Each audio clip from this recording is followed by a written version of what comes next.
Isang mapagpalang araw po sa inyong lahat at purihin ang Panginoon Diyos sa kanyang kabutihan at kagandahang loob sa atin.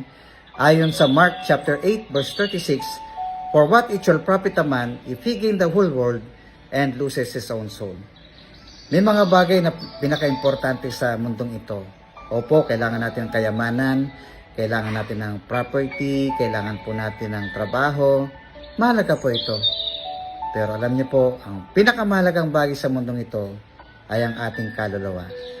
Opo, kaya nga namatay si Jesus sa krus ng Kalbaryo upang ikaw at ako ay kanyang tubusin sa ating mga kasalanan. Kaya na lamang ang pag-ibig ng Diyos sa sanlibutan at binigay niya kanyang bugtong na anak. Nang sino mang sumampalataya sa kanya hindi mapahamak kundi magkaroon ng buhay na walang hanggan. Mahal po tayo ng Panginoong Diyos at gusto niya na tayong lahat ay makaranas ng kaligtasan. Buksan po natin ang ating puso at ang ating isipan.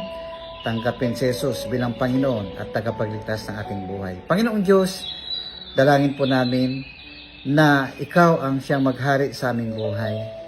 Patuloy naming maunawaan na kami po ay nabuhay sa mundong ito, hindi sa ganang sariling kagustuhan namin, kundi kami po ay nabuhay ayon po sa iyong kalooban. Maranasan po nawa ng nanonood ngayon ang kaligtasan mula sa iyo. Ito pa aming dalangin sa pangalan ni Jesus. Amen.